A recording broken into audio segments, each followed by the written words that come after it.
Welcome to Tamco Travels Just Cruising. Today I'm going to talk about a few ports that you might encounter on your cruise in the area of Venice to Athens. I'm going to let you know everything about the port facilities, the access, but also how the excursions would start in the morning. I will talk about those excursions that the company might offer, what you will be doing during the day, the difficulty levels, and everything you need to know to make sure that you never again sail into the total unknown, Venice. You will most of the time embark or debark in Venice. Let me tell you, that terminal is absolute hell. You are about half an hour, 45 minutes away from the airport. The buses will take you all the way to the terminal. From the terminal, you will make your way to your ship. The terminal is quite big on 2 levels. It is a little bit of a labyrinth. It is confusing. A lot of guests do complain and get lost in the terminal. So be warned. But once you know it, it is easy to operate and you'll be able to do it no problem the next day for your excursions. To get to the town of Venice, you will be able to use evaporators, which is basically the public boat transport that is very close to the ship, to the exit of the terminal. You can walk there, it's about 200 meters. You can also buy ticket by the office during opening hours. Otherwise, you can do online. You can also look at the time schedules. Everything is online. Also, always ask on board because all of them should know exactly what is going on in every port, right? You can also walk to town from the ship. It is a walk through the industrial area, then through the port, and then afterwards you will have to go through the town. So it is quite a bit of a walk. You'll take about an hour to just get to the center of town. It is also confusing and a little tricky to navigate in Venice. But it is a beautiful walk, so if you have nothing to do and just want to stroll, it's a good idea. Money in Venice is in euro. Most of the ports in that area will be in euros, except for Croatia, which will be in kunas. But I would always suggest that you exchange money at home before you come through. The exchange rate most of the time is better with less commissions. They do tend to charge quite a bit of commission in Italy and Greece. Also, what we normally do as crew is just use our credit card. We just pay as much as we can with a credit card, and if we need to draw money, we draw it once instead of exchanging it every time. Just use a credit card. So much simpler. All excursions in Venice are a little tricky. It does require a lot of walking. It is on cobblestones, on little roads, little ruelles, maybe just using the public transport. So you'll be able to see all the islands from the comfort of the boat. All companies in Venice will normally offer some kind of walking tools. Now you'll have a basic one, which is just an overview. It's normally about an hour, hour and a half. Then you'll have a more elaborate one, which is normally about 2.5 hours. And then you'll have different interest ones, such as the hidden secrets or the Venetian secrets. And then from those, you'll be able to go around. Now remember that these all are going to involve a lot of walking, climbing over bridges, a lot of standing.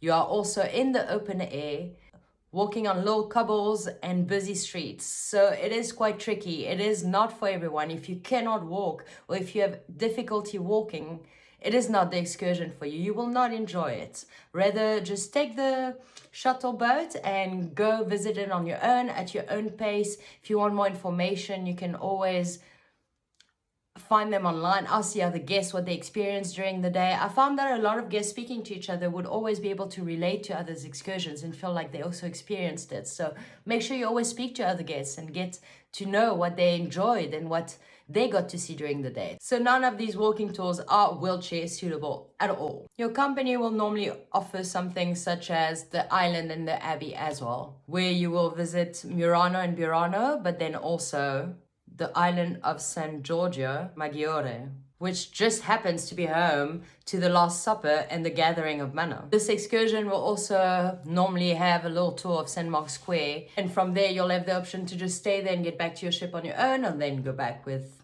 your guide. Most of the excursions are going to be like this. If you still have time to stay behind, the guides will give you the option to go back on your own. Most of the time, do it. Go explore a little bit by yourself. It's always great. You always find that one little thing you never knew you would find. This excursion is also not for everyone.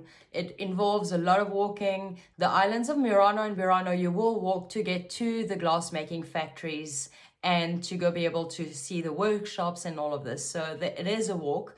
I find that most of the guests manage to do this one. The monastery is a little bit trickier for me. I find that that's where guests have the most difficulty walking with steps and everything.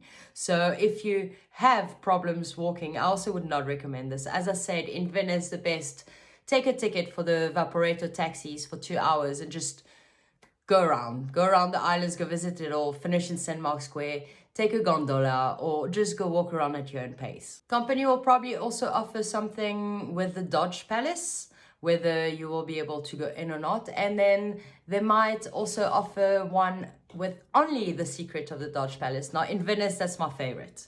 It is the one I enjoyed the most. I love everything about that time, about secrets, about mysteries and conspiracies. So for me, every time you tell me there's going to be a hidden little chamber, that's definitely the one I'm going to take. You are going to be able to walk up and down stairs, but I find that it was an easy excursion to do for everybody. Unless you were in a wheelchair, then it's not accessible. Otherwise, I think go for it. You can do it. It is by far my favorite. Venice, if you are there overnight, will probably also offer some kind of opera. It is a fantastic excursion. You will go and you will get to visit a private area of the opera house, and then from there you will be able to have dinner and have a private recital. It is not an easy excursion per se, because it does involve quite a bit of walking from where we drop you off to the opera, but everybody that's always done it has managed, and no one's ever given negative feedback about it. So go for it. Companies will also offer a gondola ride. Now it is up to you if you want to do it with or without the company. It is easy to do on your own. You can just go out and do it yourself. Same then, all the excursions I find in Venice are easily manageable on your own. If you are able to do so, and if you're a little bit tech savvy, can book things on the internet or can just ask around, go out, do it all by yourself. You do not need to book excursions with the ship in Venice. Next, your ship might stop in Koper, Slovenia. The currency is also euro there, so lucky you, no need to exchange money again. You are docked right in front of the old town. As you come out the ship, you will walk about 50 meters. From there, climb about 40 steps, and you will be in the old town of Koper. You do need to be a little careful. It is old roads with cobblestones, little ups and downs, so just watch your steps. Koper will offer different tours such as panoramic Slovenian coast and a farmer's market. With this one, you'll normally go to 3 different towns. You'll normally go to Isola, a small little fishing village, have some time there, walk around. It's very quaint. From there, you'll go to Piran. The town is very weird. It's set like right on the edge of a cliff. There, you'll wander around the medieval town and have some free time as well. And then from there, you'll go to Padna with its olive groves. You normally receive vouchers to be able to enter the farmer's market and then sample some of the local delicacy. That tour does require quite a bit of walking. It is also very tricky, so I don't recommend it if you have difficulty walking or if you're impaired. It is definitely not a tour if you're in a wheelchair. If you're interested in the local culture, the food, and the way of life, this is a great excursion to go on. Then you'll normally be offered something such as historic Piran and the truffle, or something relating to truffles. It is a big thing in the area. From there, you'll have a walking tour of the medieval town. It is absolutely beautiful. You'll do all the squares. You'll be able to see the bronze statues. You'll hear all the history from the guide. It is so instructive. I really enjoyed it. After this, you will get back into your bus and enter the heart of Slovenian's Istria. You will then go to a privately owned wine farm. You'll visit the cellars, learn to know more about the production of the wine and everything relating to the region. You will then go into the wood for a short stroll to see the master and his dog find these precious little truffles. I always thought it was a bit staged, but to this day I'm unsure. And you normally have lunch there as well, where you'll be able to taste some of the truffles and the great wine.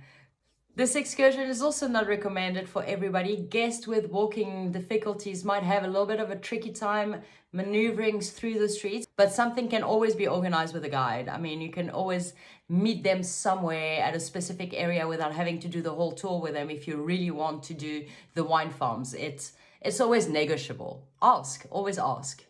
A visit in Slovenia would not be complete without an offer excursion to Ljubljana.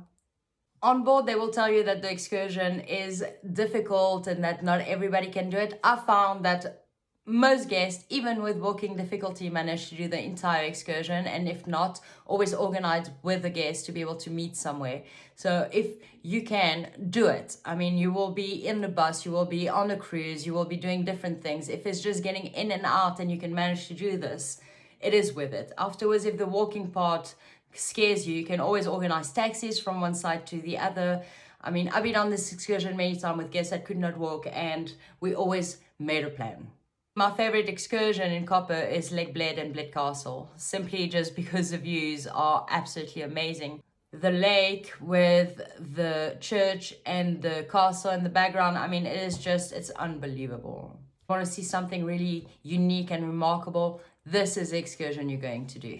The excursion is a little bit tricky. Guests with walking difficulties, I do advise that you do not do it, or if you are doing it, be aware that you might spend a lot of time in the buses or waiting for the other guest, as some of the visits might have up hills, down hills, cover walks, a lot of stairs, and it is a long day. But again, if this is what you really want to see, go do it. You should also be offered Postojna Caves and Predjama Castle. If caves and castles are your thing, then this is definitely the one for you. But once again, lots of walking, difficulty, up and down, slippery, cobbles. So be aware if this is really what you want to do, go for it. A beautiful excursion with the long drives, with everything. In Slovenia, for sure, you'll be offered some kind of countryside and farm. If you just want to taste some dry meat, cheese, bread from the area, have some fun with the animals, and just overall have a good time outside, this is the excursion for you. That's one of my favorites as well there, just because I think I'm a farm girl at heart. And of course, you'll get a walking tour of Old Copper. This will be short, and honestly, you could do it by yourself. Overall in Copper, the walking tour you can do by yourself. If you need more information, of course, do join the tours. For all the other excursions, I do recommend that you choose the ones of the ship. It is much easier that way. Remember that you are a small time in port. A lot of these excursions will make you drive for 3-4 hours to get places and back. So the ship does wait for the excursions most of the time, but does not wait for privates. Split. Croatia. Now, in Split, you'll be using the kuna. They do sometimes accept the euros, even though they're not really supposed to. There is quite a lot of exchange bureaus on your way into town from the ship when you're walking, so it's not an issue. But also remember, just use your credit card if you can. Much easier, much simpler, and less expensive.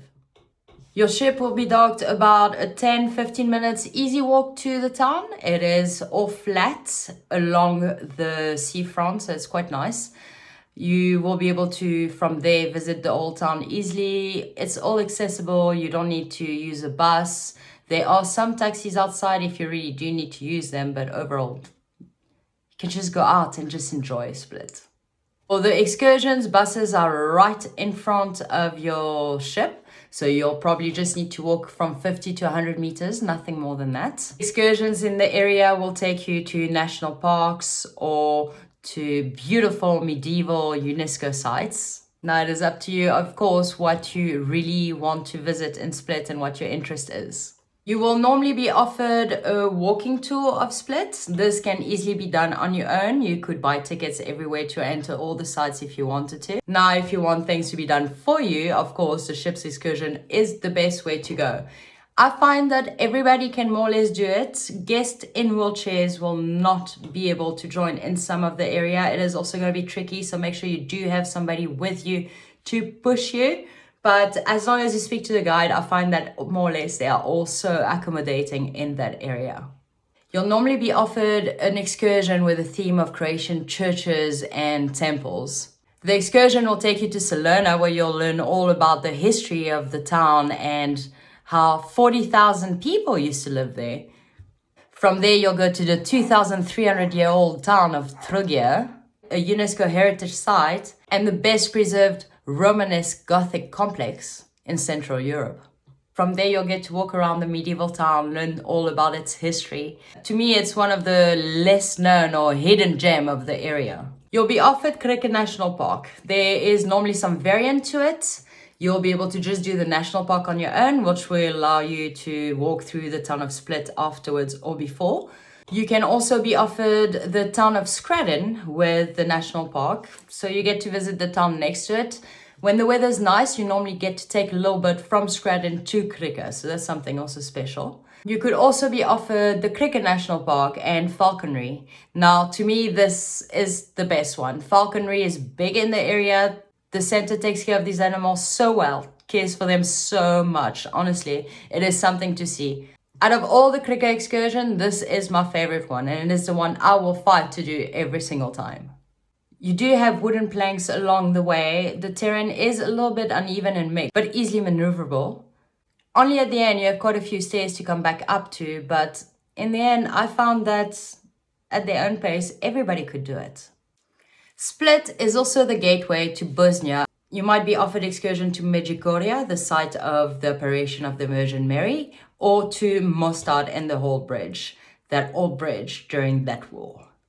Now, this excursions, you will require passports. The drive to get to the border is about an hour and a half to get to Medjugorje, and about 2 hours and 15 minutes to get to Mostard. Medjugorje I do not recommend unless you are extremely fit. I had the worst excursion as an escort ever there. I spent my entire time freaking out thinking that my guests are going to fall and die. It really is not for everybody. So please, if you really want to do it, be warned.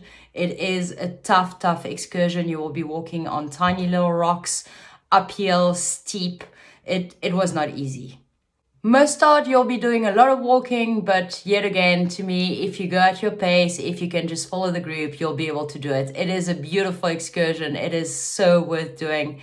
Really, just if you have the occasion to do so, the history behind it is absolutely mind-blowing. Do that excursion. And then, of course, in Split, if you are ever offered anything with food, and this is what you're interested in, it is definitely the way to go. The cold meat, bread and cheese from the area is just so tasty. Just thinking about it, my mouth is watering. Overall, all the excursions in Split, I would rather organize with the ship, maybe except for the walking tour. Krika is a little bit further. Everywhere into Bosnia is definitely further. So you do want to make sure that your ship will be there when you get back. Dubrovnik.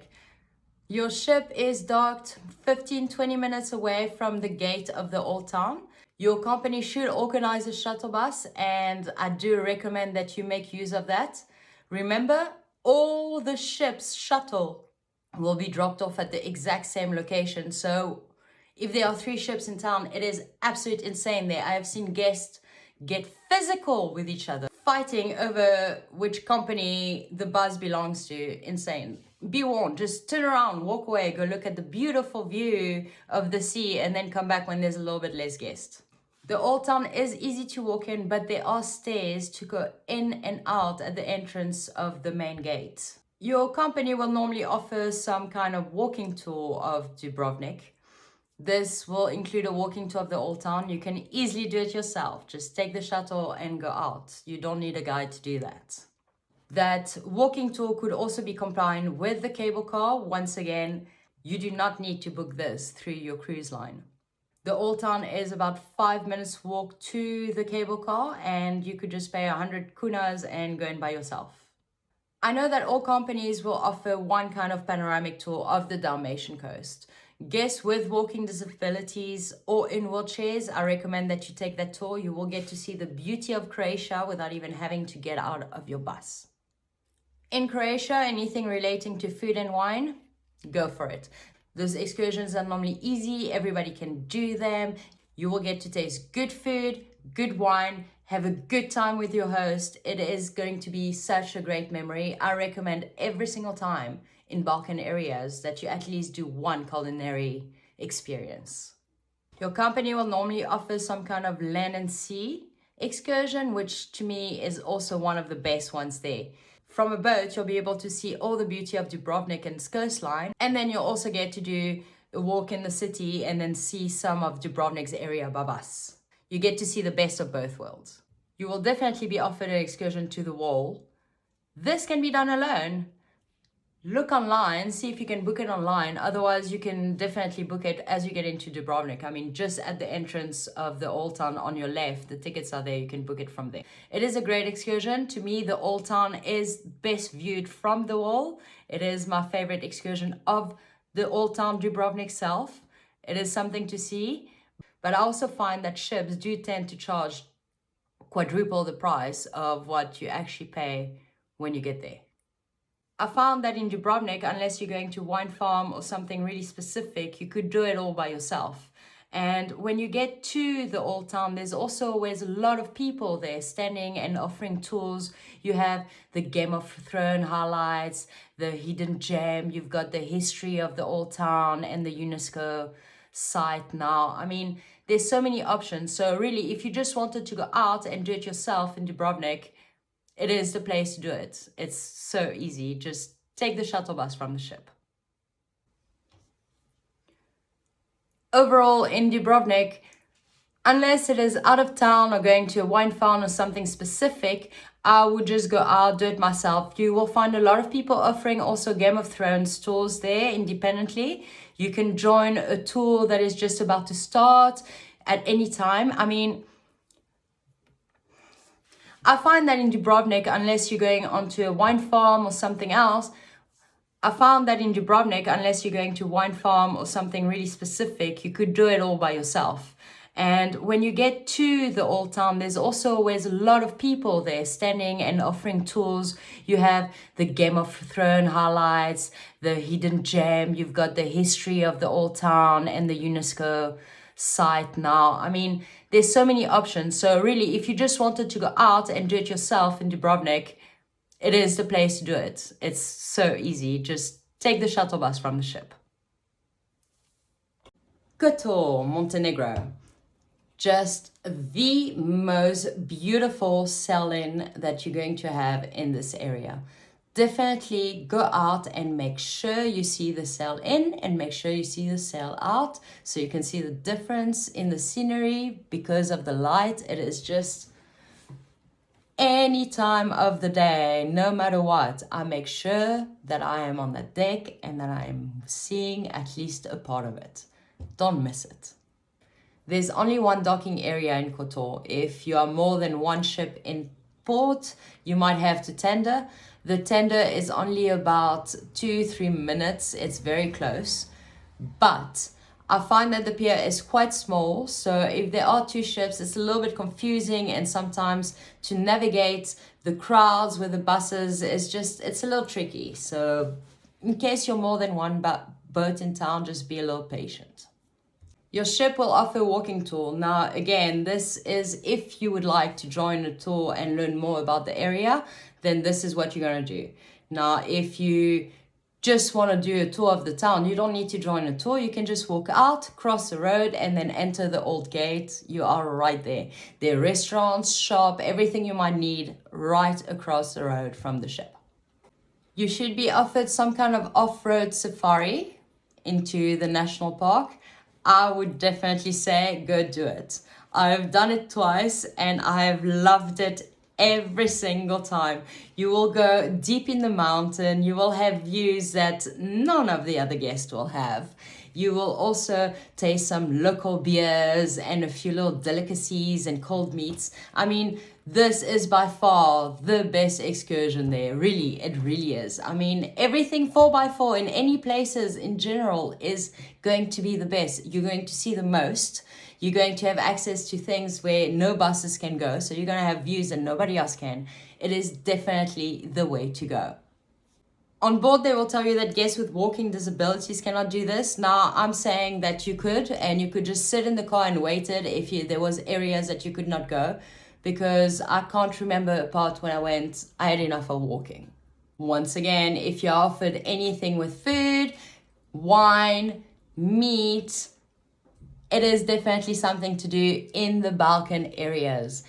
Cold meat you're going to get is going to be delicious. The meal you're going to receive is probably going to be cooked under bell for hours over small amber braise. I mean, just the softest, tastiest meat and potatoes and everything. I love food, I really do, but I find that sometimes doing a culinary experience or going somewhere and just having lunch ends up being something that you remember way more often and cherish way more than just having gone to a monument and having looked at a church or a site or something. And also, all these excursions can be done by everyone. If you are lucky and your ship leaves later, you will be offered an excursion to a concert on the island of the Lady of the Rock. Now, this is never bad. I mean, the concert is short but amazing. I mean, the acoustics in there, and then the views of the evening and the little drive there. Everything's great. So do it, and everybody can do it. This is an excursion for everyone. You should also be offered some sort of highlights of Montenegro, where you will go from Kotor to Cetinja. That road is considered one of the most beautiful roads in the world, but it also has 27 pinhead turns, so make sure you take your car sickness tablets before you get into the tour. It is an excursion that will let you see the most of the inland of Montenegro, and to me it is one of the best excursions there. You'll get to see some sceneries, but also get to walk in some of the old towns, taste some of their food. So if you just want to really have a feel of the country, this is the best excursion to do. It will involve some walking in Cetinja and in some other towns. So if you cannot do this, you will have to stay in the buses. Should be also offered some tours into Baroque palaces or to find out more about the history of Montenegro. Now, those are also great. It just obviously depends on your interest. Normally, all these tours also involve a lot of walking for at least 45 minutes over cobblestones. So it's not made for everybody.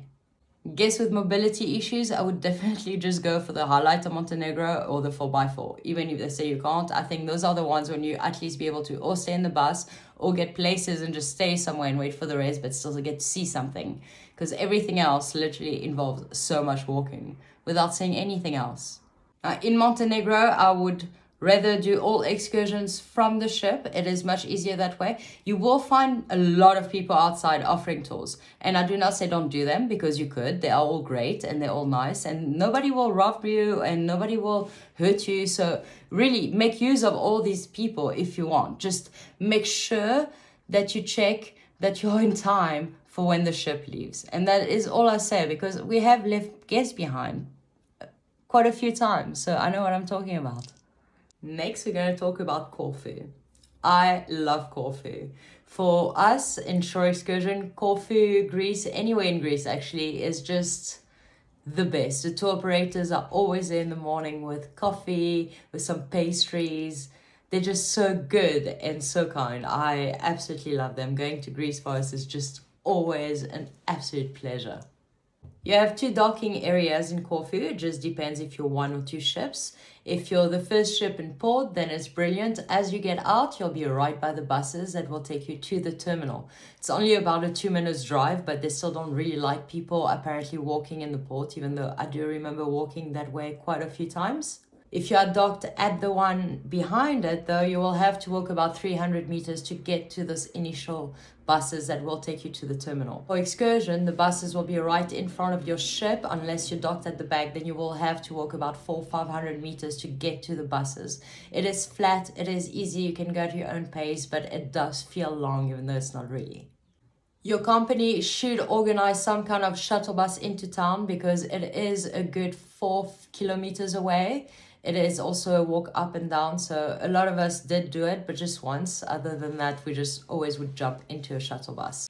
Those shuttles will normally be waiting outside of the terminal, so you'll first have to get out of the ship, get into a port shuttle, then get out of the terminal, go into the ship's shuttle into town. So just be aware, every time you're gonna have to go through security on your way back in as well. So this is all done within that terminal. In Corfu, what normally is offered is natural riches, 4x4, mountain biking, the monastery, some wine farms. So it is the same for every company. Your ship will offer an excursion to the Achilleon, normally combined with a walking tour of Corfu. To me, the Achilleon was the biggest waste of time, but I think maybe I must have had a bad day. And again, it is depending on your interest. It is just that I found that there was really just ruins there. There was nothing. I couldn't even begin to imagine what it could have looked like. I couldn't relate. And I love all of this. I love archaeology. So I don't know. It has never been an excursion that I recommend to anyone. In Corfu, I've always recommended the 4x4 because it is seriously the best one ever. And then I've also recommended the one going to wine farms or the wine estate because it is always good to taste some wine of the region. Your ship will also offer an excursion to the monastery and the town of Corfu. Paleokastritsa monastery and its town are definitely something to see. I mean, it is a seaside town. You have the rock in the sea that is said to be Zeus's boat. I mean, there's a lot of mystical history there. It is an easy excursion. You will have some time off. You can walk around by yourself. So it's not like you're going to have to rush behind a group. If anyone can do it, to me, anyone, except if you have a wheelchair, unfortunately. The little cobbles in Paleokastritsa is just too unmanageable. Your ship should have some form of mountain bike offered. Now, this is not for the faint-hearted. It is a great tour. I've done it once. I nearly died about 100 times, but it is so beautiful. You will do a lot of the coastal island. It will be uphill for quite a while when you go past the mouse and all of this, but it's definitely worth it. If you can do it, do it. You should be offered some tours going to a wine farm with some cuisine. I recommend in Corfu that you definitely go do anything relating to food. If you're not that into just doing history or churches or just ancient ruins, then this is definitely the excursion for you. And to me, any excursion that entails food, in case you haven't realized it yet, is always a great excursion, especially in the Med. Everything's good in the Med. You can eat it all. Go do it. Go eat it all. And on this excursion, the best is that everyone can do it. You can all join. There's no limits. And finally, my favorite excursion of all time that will definitely be offered is the 4x4. If you can book that in advance, do it. Just remember, it is going to be you that drives that car. So you do need your driver's license and you also do need to be able to drive stick. This is by far the best way to see Corfu. You'll be able to see it all. You'll see the mountainside, you'll see the little villages hidden away, the coast, the greenery, the beach. You'll see everything. I mean, just the most spectacular views from the whole island on that tour. Corfu's excursion to me, except for the mountain bike, the 4x4, and maybe one or two others, are not really worth doing. So it really depends on your interest and what you're expecting out of the port. I always recommend just go out, go enjoy your day, go sit down at a cafe, have an amazing lunch. If you're lucky enough to have a ship that gives you an included tour, at least you get to see the overall view of the area and of the town. You get to see a few points and get to hear a few little stories. But overall in Corfu, do the 4x4, do the mountain bike, do the little extreme fun things on the side, because the town and the monastery are all the same around the Med, all the same. Katakolon. As I said, for shorex, Greece is just the best. You get there in the morning and your frappe is ready. After the second call, they already know your order. They know what you like. They normally take you out for lunch. So for me, getting to Katakolon was always like, let's finish as quick as we can with the dispatch so that we could go out, have some awesome lunch, and then have a good time with them, because really, those were great people. Greece was just fantastic. Now, Katakolon's got a few docking space. It depends if you're dock closer to the restaurants or a little bit further away. If you're docked further away, normally they'll have a little shuttle that takes you to the area where the other ship is docked, so then you don't have to walk more than they do. Otherwise, you could do the walk by yourself. During excursions, the buses will be right at the end of the pier, so you'll have to walk about 200 meters, I think 100, 200 meters. It does look longer than what it actually is. Some guests do complain a little, but it's not far, really, it is not. And take your time, nobody's leaving without you. You do know that we count the amount of guests that are in buses before we release a bus. Katakolon also has euros, so that's also simple. You can just use your credit card in all the restaurant. The town is right there. If you have anything to buy, you can just go out. They've got souvenirs, supermarkets, takeaways. They've got it all. I mean, it is such a great little, cute, quaint little village, fishing village. Your ship will normally offer trips to Olympia, and then those will be combined with the museum or with Magna Grecia, the olive farm in the area, or they will just offer Magna Grecia on their own with some kind of souvlaki show and lunch.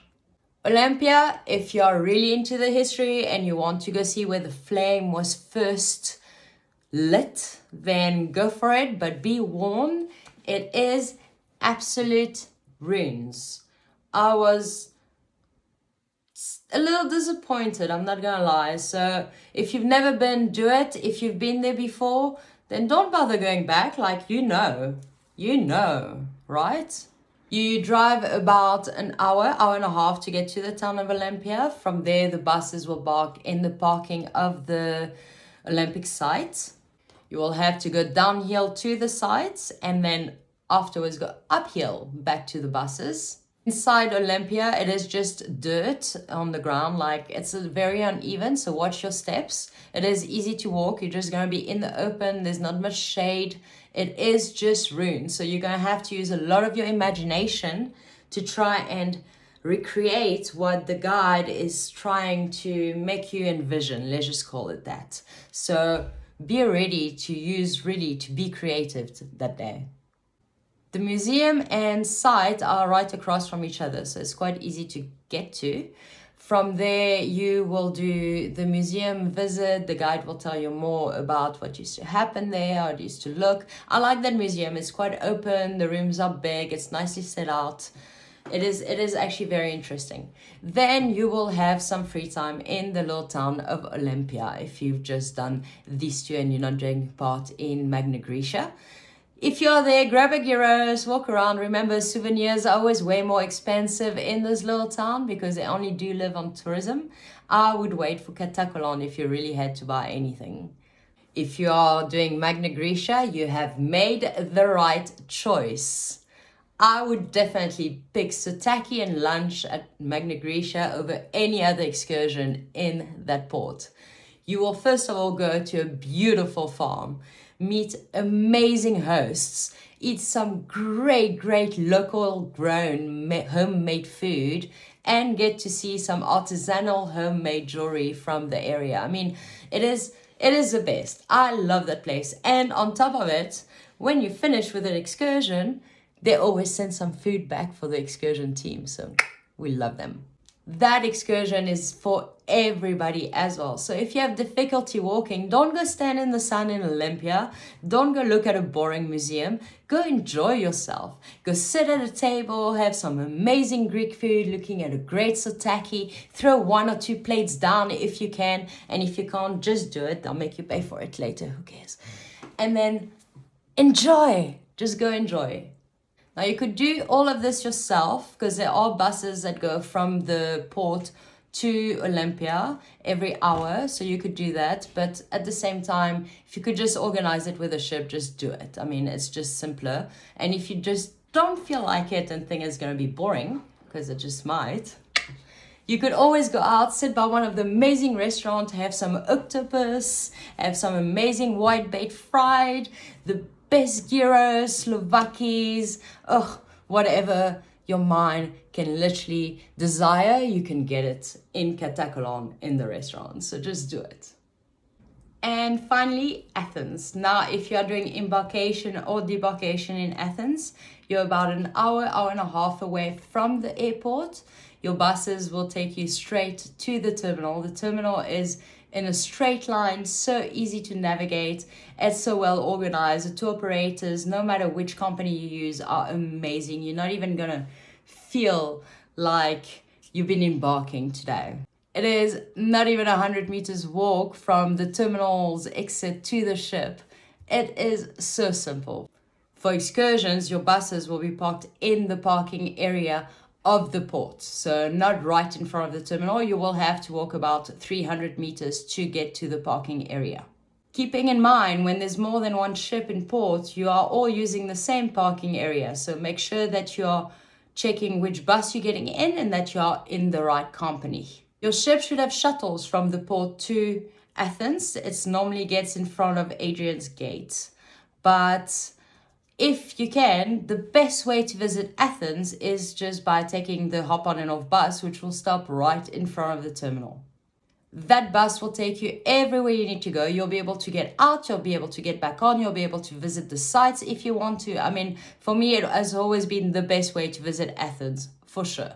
Because of that bus, you'll be able to just get to the Acropolis. You can just walk up to the site, pay, go in. You can also get into any museums that you want. It normally has coupons that gets added to that. So you got free entries. You also have some free guided tours. I mean, it's great. Athens for that, just take the bus. If you don't want to do an excursion, take that big bus. Take the red bus. Your company will offer tours to the Capsunian. Very important part of mythology there. I mean, it is where King Aegeus committed suicide, giving his name to the sea, right? I don't know if I pronounced it right. You'll normally drive about an hour and a half to get there. From there, you'll have to walk to the site. It is uphill on uneven ground, a little bit slippery, but I mean, most guests went there and never had really an issue. You should also be offered a tour to the Acropolis. Now, this could be combined with quite a few other things. You could go to a museum, or you could just do the Acropolis. It could be combined with a lunch and Sataki show. The Acropolis is quite easy once you're on top. Just remember that before you get there, you have to go uphill. There is a little train that goes from Plaka and that can take guests up. So we've normally used this in case there was any issues. And then from there, the guests had no problems getting to the actual site. There is marble steps, a few to get up. Once you've managed this, I mean, the rest is not a problem once you're on top. By far, for me, the best excursion in Athens and the one to do. I mean, going to Acropolis is the reason why you're going to Athens. But I do feel that guests with reduced mobility should just not do it, or just rather wait outside of the site instead of just really trying to make it through. It is slippery when dry, so it's a bit tricky to operate. Your ship should offer also Delphi and the oracles. Now this, you'll drive about 2.5 hours to down Delphi. From there, you'll get to visit the site, hear all the stories and the myth of the oracles, how important they used to be. And it's magical when you're there. It really is. I did feel kind of like there was powers in that place. It is something to see. Again, you're going to have to use your imagination. It is mostly ruins. And also, the site is a little tricky, very uneven. The ground is a mix of grass and dirt and rocks. So just be aware where you put your feet. But I also do feel that if you just wanted to be at the bottom of the site and just wanted to see what it looked like, anybody could really do it, because you could just do the bus ride and wait by the visitor center. So it's up to you, as I said. And finally, you should be offered an excursion that takes you to go see that beautiful, amazing Corinth Channel. You'll start by bus along the coastline all the way to Corinth Channel. From there, you'll have some time to admire the 3.5 miles waterway, which is just a miracle, honestly. It's something that I've never seen before. Then you normally will go to the site of Messina and the site of Epidaurus. In Messina, the town is easy-ish to walk in. There is a few cobblestones and things like that, but more or less everybody could do it. I mean, this is where the palace of Agamemnon was. Remember Troy? And around Epidaurus site, I mean, it's a little tricky. The stairs is very uneven, so just watch out there. But I find that more or less everybody could do this. So overall in Athens, I would not really do any of the ship's excursion unless I was going to Delphi and the Oracle, or I was going to do Cape Sunion or the Corinth Channel, because honestly I would just go out, take the big red bus or that big bus, and just go on about my day and see where the wind takes me and see which site I feel like doing, because either or I can just go out, buy the ticket on site and then go in, and you can do exactly the same. In general, cruises in that area are really just there or to learn about the beautiful history of the area, or to learn about the churches, or to experience the culture and the food.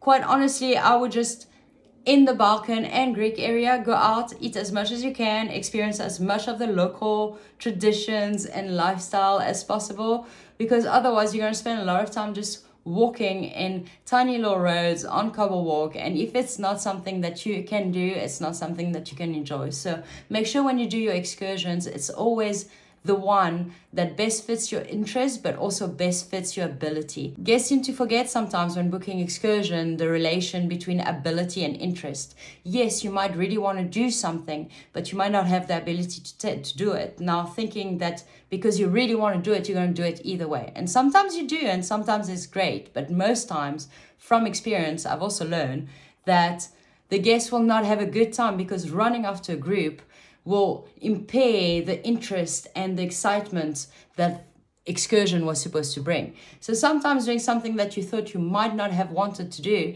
but was easier, ends up creating a memory that will last much longer and an experience that was much more enjoyable.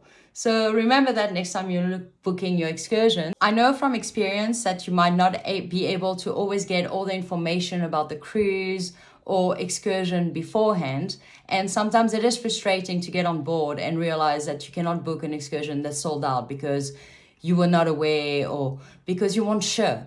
If you have any questions, any doubts, you need help making a decision, or you just need some advice and guidance, please do not hesitate to contact me. I am more than happy and willing to make sure that you never once again get into a ship without knowing exactly what you are in for. And thank you so much for watching. I hope it was instructive and you learned something, and I hope it helped you in your future travels. Goodbye.